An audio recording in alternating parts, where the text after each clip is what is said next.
Добро утро на всички! Аз се намирам на брега на моренцето.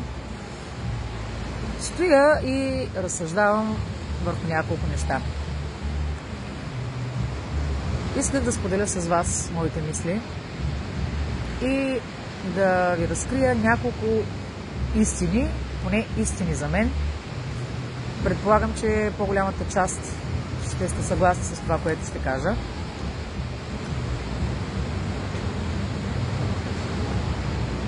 Ние само стоим и пувкаме. Няма държава, управниците са виновни за нашето състояние. Еди какво си, еди що си. Обаче, ако седнем да помислим реално, че не тези 240 човека, които са в парламента, са държавата. Ние сме държавата. Колко милиона сме ние, бе? Колко милиона сме? Казвате, че заради тях ние сме били в това положение. А замислите ли се, колко от вас спазват тези закони, които те ги слагат? Живеем в такава държава, където всичко е много олекотено. Хората знаят, че в чужбина има ли закон и той се спазва. И тук има закони и не всички закони са кофти. Просто ние не ги спазваме. Да, нямаме пътища. Обаче, какво правим ние по въпроса? Има табела с ограничение, примерно 80 км. Карат се с по 200. После няма закони.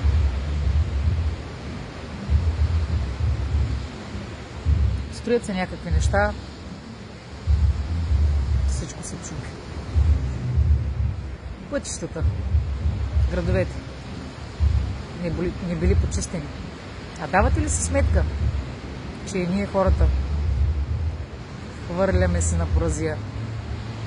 Си говорим истината. Право, куме в очи. Ние, ако искаме да ни е хубаво, тези 240 човека, които са в парламента, в които винаги намираме някаква вина, няма да имат абсолютно никакъв ефект. Ако ние искаме да се променим, ако ние искаме да имаме хубав живот, ако искаме да ни е чисто, да, сега ще кажете, те са сложени там, за да управляват държавата. Да, така е, но една птичка пролет не прави. Закони има. Да, така е, някои от законите не са окей. Но, като цяло, дайте си сметка наистина в каква държава живеете, в която всичко може да се случва много леко, много лесно и да се случват нещата много по-бързо. Ако говорим за промяна, има хора, на то ще се обадиш, на ония ще се обадиш. В смисъл, нещата случват се. В чужбина няма такова нещо, на това ще се обадиш, на ония ще се обадиш, така нататък. Там закона си е закон. Но и жителите в другите страни спазват закони.